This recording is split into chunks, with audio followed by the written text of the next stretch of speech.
Morgan, and today I will be reading Chapter 19 of Mansfield Park by Jane Austen. How is the consternation of the party to be described? To the greater number it was a moment of absolute horror. Sir Thomas in the house! All felt the instantaneous conviction. Not a hope of imposition or mistake was harbored anywhere. Julia's looks were an evidence of the fact that made it indisputable, and after the first starts and exclamations, not a word was spoken for half a minute. Each with an altered countenance was looking at some other, and almost each was feeling it a stroke the most unwelcome, most ill-timed, most appalling. Mr. Yates might consider it only as a vexatious interruption for the evening, and Mr. Rushworth might imagine it a blessing, but every other heart was sinking under some degree of self-condemnation or undefined alarm. Every other heart was suggesting, "What will become of us? What is to be done now?" It was a terrible pause, and terrible to every ear were the corroborating sounds of opening doors and passing footsteps. Julia was the first to move and speak again. Jealousy and bitterness had been suspended. Selfishness was lost in the common cause. But at the moment of her appearance, Frederick was listening with looks of devotion to Agatha's narrative, and pressing her hand to his heart, and as soon as she could notice this, and see that, in spite of the shock of her words, he still kept his station and retained her sister's hand, her wounded heart swelled again with injury, and looking as red as she had been white before, she turned out of the room, saying, "I need not be afraid appearing before him." Her going roused the rest, and at the same moment the two brothers stepped forward, feeling the necessity of doing something. A very few words between them were sufficient. The case admitted no difference of opinion. They must go to the drawing-room directly. Maria joined them with the same intent, just then the stoutest of the three, for the very circumstance which had driven Julia away was to her the sweetest support. Henry Crawford's retaining her hand at such a moment of such peculiar proof and importance, was worth ages of doubt and anxiety. She hailed it as an earnest of the most serious determination, and was equal even to encounter her father. They walked off, utterly heedless of Mr. Rushworth's repeated question of, "Shall I go too? Had I not better go too? Will not it be right for me to go too?" But they were no sooner through the door than Henry Crawford undertook to answer the anxious inquiry, and encouraging him by all means to pay his respects to Sir Thomas without delay, sent him after the others with delighted haste. Fanny was left with only the Crawfords and Mr. Yates. She had been quite overlooked by her cousins, and as her own opinion of her claims on Sir Thomas's affection was much too humble to give her any idea of classing herself with his children, she was glad to remain behind and gain a little breathing time. Her agitation and alarm exceeded all that was endured by the rest, by the right of a disposition which not even innocence could keep from suffering. She was nearly fainting. All her former habitual dread of her uncle was returning, and with it compassion for him and for almost every one of the party on the development before him, with solicitude on Edmund's account indescribable. She had found a seat, where in excessive trembling she was enduring all these fearful thoughts, while the other three, no longer under any restraint, were giving vent to their feelings of vexation, lamenting over such an unlooked-for premature arrival as a most untoward event, and without mercy wishing poor Sir Thomas had been twice as long on his passage, or were still in Antigua. The Crawfords were more warm on the subject than Mr. Yates, from better understanding the family and judging more clearly of the mischief that must ensue.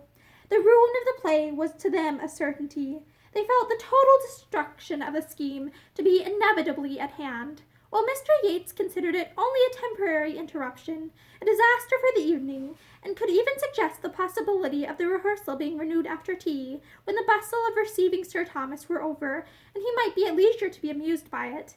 The Crawfords laughed at the idea, and having soon agreed on the propriety of their walking quietly home and leaving the family to themselves, proposed Mr. Yates's accompanying them and spending the evening at the parsonage. But Mr. Yates, having never been with those who thought much of parental claims or family confidence, could not perceive that anything of the kind was necessary, and therefore, thanking them, said he preferred remaining where he was that he might pay his respects to the old gentleman handsomely since he was come, and besides, He did not think it would be fair by the others to have everybody run away. Fanny was just beginning to collect herself, and to feel that if she had stayed longer behind it might seem disrespectful, when this point was settled, and being commissioned with the brother and sister's apology, saw them preparing to go as she quitted the room herself, to perform the dreadful duty of appearing before her uncle. Too soon did she find herself at the drawing-room door, and after pausing a moment for what she knew would not come, for a courage which the outside of no door had ever supplied to her, she turned the lock in desperation, and the lights of the drawing-room and all the collected family were before her. As she entered, her own name caught her ear. Sir Thomas was at that moment looking round him, and saying, "But where is Fanny? Why do I not see my little Fanny?" And on perceiving her, came forward with a kindness which astonished and penetrated her, calling her his dear Fanny, kissing her affectionately, and observing with decided pleasure how much she was grown. Fanny knew not how to feel, nor where to look. She was quite oppressed. He had never been so kind, so very kind to her in his life. His manner seemed changed. His voice was quick from the agitation of joy, and all that had been awful in his dignity seemed lost in tenderness. He led her nearer the light and looked at her again, inquired particularly after her health, and then correcting himself, observed that he need not inquire, for her appearance spoke sufficiently on that point. A fine blush having succeeded the previous paleness of her face, he was justified in his belief of her equal improvement in health and beauty.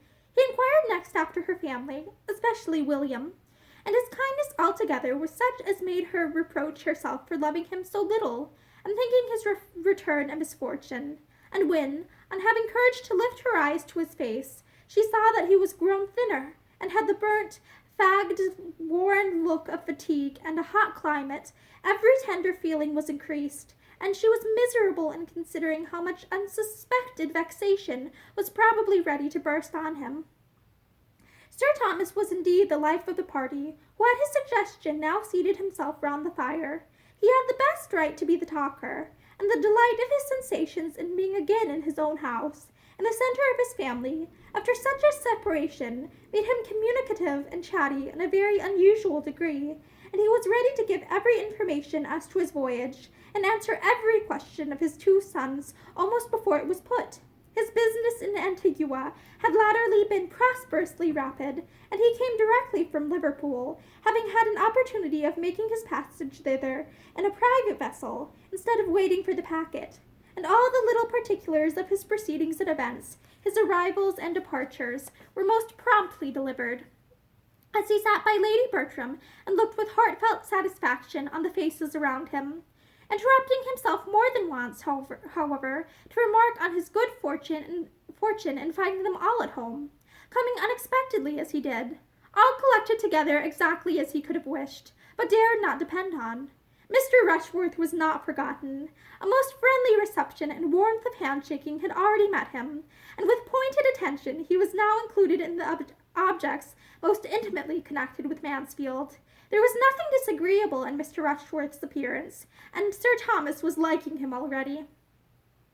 By not one of the circle was he listened to with such unbroken, unalloyed enjoyment as by his wife, who was really extremely happy to see him, and whose feelings were so warmed by his sudden arrival as to place her nearer agitation than she had been for the last 20 years. She had been almost fluttered for a few minutes, and still remained so sensibly animated as to put away her work, move Pug from her side, and give all her attention and all the rest of her sofa to her husband. She had no anxieties for anybody to cloud her pleasure. Her own time had been irreproachably spent during his absence. She had done a great deal of carpet work, and made many yards of fringe, and she would have answered as freely for the good conduct and useful pursuits of all the young people as for her own. It was so agreeable to her to see him again, and hear him talk, to have her ear amused, and her whole comprehension filled by his narratives, that she began particularly to feel how dreadfully she must have missed him, and how impossible it would have been for her to bear a lengthened absence. Mrs. Norris was by no means to be compared in happiness to her sister. Not that she was incommoded by many fears of Sir Thomas's disapprobation when the present state of his house should be known, for her judgment had been so blinded that, except by the instinctive caution with which she had whisked away Mr. Rushworth's pink satin cloak as her brother-in-law entered, she could hardly be said to shew any sign of alarm, but she was vexed by the manner of his return. It had left her nothing to do. Instead of being sent for out of the room and seeing him first, and having to spread the happy news through the house, Sir Thomas, with a very reasonable dependence perhaps on the nerves of his wife and children, had sought no confidant but the butler, and had been following him almost instantaneously into the drawing-room. Mrs. Norris felt herself defrauded of an office on which she had always depended, whether his arrival or his death were to be the thing unfolded, and was now trying to be in a bustle without having anything to bustle about, and laboring to be important where nothing was wanted but tranquillity and silence. Would Sir Thomas have consented to eat, she might have gone to the housekeeper with troublesome directions, and insulted the footman with injunctions of dispatch. But Sir Thomas resolutely declined all dinner. He would take nothing till tea came. He would rather wait for tea. Still, Mrs. Norris was at intervals urging something different, and in the most interesting moment of his passage to England, when the alarm of a French privateer was at the height, she burst through his recital with the proposal of soup. "Sure, my dear Sir Thomas, a basin of soup would be a much better thing for you than tea. Do have a basin of soup." Sir Thomas could not be provoked. "Still the same anxiety for everybody's comfort, my dear Mrs. Norris," was his answer, "but indeed I would rather have nothing but tea." "Well then, Lady Bertram, suppose you speak for tea directly. Suppose you hurry Baddeley a little. He seems behindhand tonight." She carried this point, and Sir Thomas's narrative proceeded. At length there was a pause. His immediate communications were exhausted, and it seemed enough to be looking joyfully around him, now at one, now at another of the beloved circle. But the pause was not long. In the elation of her spirits, Lady Bertram became talkative, and what were the sensations of her children upon hearing her say, "How do you think the young people have been amusing themselves lately, Sir Thomas?" "They have been acting. We have been all alive with acting." "Indeed? And what have you been acting?" "Oh, they'll tell you all about it." The all will be soon told," cried Tom hastily, and with affected unconcern. "But it is not worth while to bore my father with it now. You will hear enough of it tomorrow, sir. We have just been trying, by way of doing something, and amusing my mother, just within the last week, to get up a few scenes, a mere trifle. We have had such incessant rains, almost since October began, that we have been nearly confined to the house for days together. I have hardly taken out a gun since the 3rd. Tolerable sport the first 3 days, but there has been no attempting anything since. The first day I went over Mansfield Wood, and Edmund took the copses beyond Easton, and we brought home 6 brace between us, and might each have killed 6 times as many, but we respect your pheasants, sir, I assure you, as much as you could desire. I do not think you will find your woods by any means worse stocked than they were. I never saw Mansfield Wood so full of pheasants in my life as this year. I hope you will take a day's sport there yourself, sir, soon." For the present the danger was over, and Fanny's sick feeling subsided, but when tea was soon afterwards brought in, and Sir Thomas, getting up, said that he found he could not be any longer in the house without just looking into his own dear room, every agitation was returning. He was gone before anything had been said to prepare him for the change he must find there, and a pause of alarm followed his disappearance. Edmund was the first to speak. "Something must be done," said he. "It is time to think of our visitors," said Maria, still feeling her hand pressed to Henry Crawford's heart, and caring little for anything else. "Where did you leave Miss Crawford, Fanny?" Fanny told of their departure, and delivered their message. "Then poor Yates is all alone," cried Tom. "I will go and fetch him. He will be no bad assistant when it all comes out." To the theatre he went, and reached it just in time to witness the first meeting of his father and his friend. Sir Thomas had been a good deal surprised to find candles burning in his room, and on casting his eye round it, to see other symptoms of recent habitation, and a general air of confusion in the furniture. The removal of the bookcase from before the billiard-room door struck him especially, but he had scarcely more than time to feel astonished at all this, before there were sounds from the billiard room to astonish him still further. Someone was talking there in a very loud accent. He did not know the voice. More than talking, almost hallooing. He stepped to the door, rejoicing at that moment in having the means of immediate communication, and opening it, found himself on the stage of a theater, and opposed to a ranting young man who appeared likely to knock him down backwards. At the very moment of Yates perceiving Sir Thomas, and giving perhaps the very best start he had ever given in the whole course of his rehearsals, Tom Bertram entered at the other end of the room, and never had he found greater difficulty in keeping his countenance. His father's looks of solemnity and amazement on this his first appearance on any stage, and the gradual metamorphosis of the impassioned Baron Wildenheim into the well-bred and easy Mr. Yates, making his bow and apology to Sir Thomas Bertram, was such an exhibition, such a piece of true acting, as he would not have lost upon any account. It would be the last, in all probability the last scene on that stage, but he was sure there could not be a finer.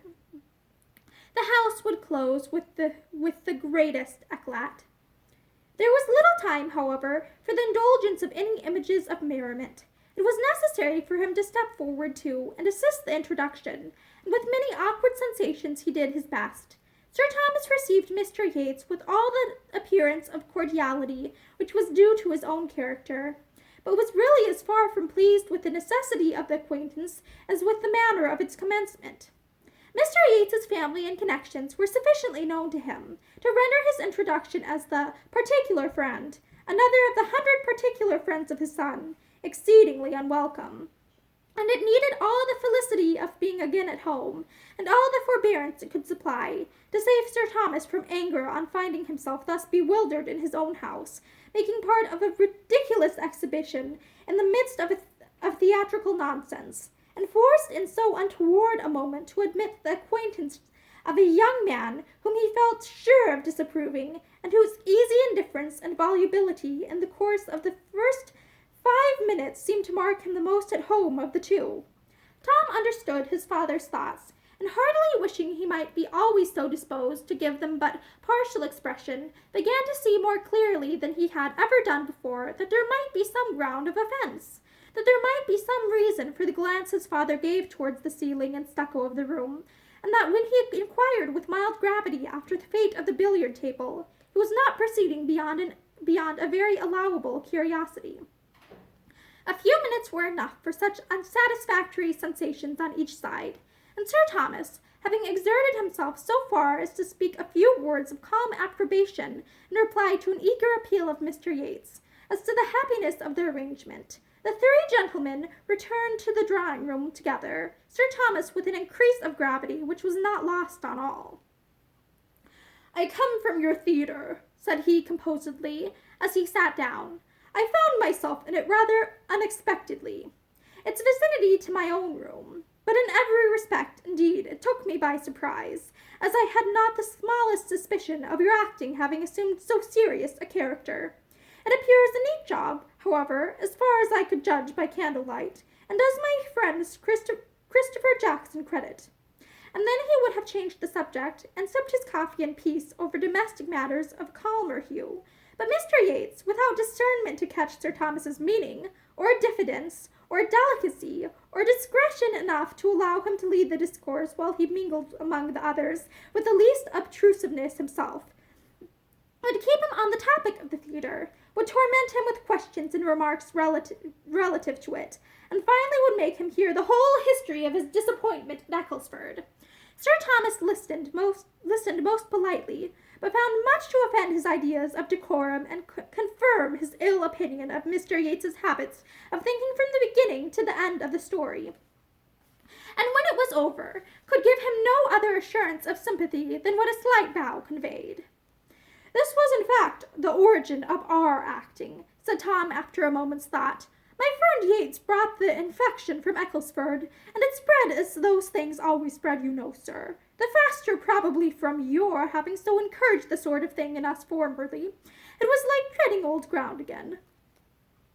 Mr. Yates took the subject from his friend as soon as possible, and immediately gave Sir Thomas an account of what they had done and were doing, told him of the gradual increase of their views, the happy conclusion of their first difficulties, and present promising state of affairs, relating everything with so blind an interest as made him not only totally unconscious of the uneasy movements of many of his friends as they sat, the change of countenance, the fidget, the hem, of unquietness, but prevented him even from seeing the expression of the face on which his own eyes were fixed, from seeing Sir Thomas's dark brow contract as he looked with inquiring earnestness at his daughters and Edmund, dwelling particularly on the latter, and speaking a language of remonstrance, of reproof, which he felt at his heart.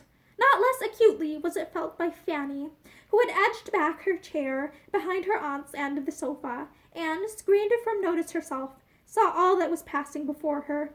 Such a look of reproach at Edmund from his father she could never have expected to witness, and to feel that it was in any degree deserved was an aggravation indeed. Sir Thomas's look implied, "On your judgment, Edmund, I depended. What have you been about?" She knelt in spirit to her uncle, and her bosom swelled to utter, "Oh, not to him. Look so to all the others, but not to him." Mr. Yates was still talking. "To own the truth, Sir Thomas, we were in the middle of a rehearsal when you arrived this evening. We were going through the first 3 acts, and not unsuccessfully upon the whole.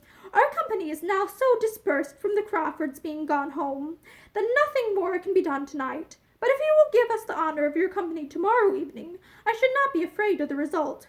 We bespeak your indulgence, you understand, as young performers. We bespeak your indulgence." "My indulgence shall be given, sir," replied Sir Thomas gravely, "but without any other rehearsal." And with a relenting smile he added, "I come home to be happy and indulgent." Then, turning away towards any or all of the rest, he tranquilly said, "Mr. and Miss Crawford were mentioned in my last letters from Mansfield. Do you find them agreeable acquaintance?" Tom was the only one at all ready with an answer, but he being entirely without particular regard for either, without jealousy either in love or acting, could speak very handsomely of both. "Mr. Crawford was a most pleasant, gentlemanlike man. His sister a sweet, pretty, elegant, lively girl." Mr. Rushworth could be silent no longer. "I do not say he is not gentlemanlike, considering, but you should tell your father he is not above 5'8", or he will be expecting a well-looking man." Sir Thomas did not quite understand this, and looked with some surprise at the speaker. "If I must say what I think," continued Mr. Rushworth, "in my opinion it is very disagreeable to be always rehearsing. It is having too much of a good thing. I am not so fond of acting as I was at first. I think we are a great deal better employed, sitting comfortably here among ourselves, and doing nothing." Sir Thomas looked again, and then replied with an approving smile, "I am happy to find our sentiments on this subject so much the same. It gives me sincere satisfaction. That I should be cautious and quick-sighted, and feel many scruples which my children do not feel, is perfectly natural, and equally so that my value for domestic tranquillity, for a home which shuts out noisy pleasures, should much exceed theirs. But at your time of life to feel all this is a most favorable circumstance for yourself and for everybody connected with you, and I am sensible of the importance of having an ally of such weight." Sir Thomas meant to be giving Mr. Rushworth's opinion in better words than he could find himself. He was much aware that he must not expect a genius in Mr. Rushworth, but as a well-judging, steady young man, with better notions than his elocution would do justice to, he intended to value him very highly. It was impossible for many of the others not to smile. Mr. Rushworth hardly knew what to do with so much of meaning, but by looking as he really felt, most exceedingly pleased with Sir Thomas's good opinion, and saying scarcely anything, he did his best towards preserving that good opinion a little longer. And that is end of chapter 19. Thank you, and have a good day.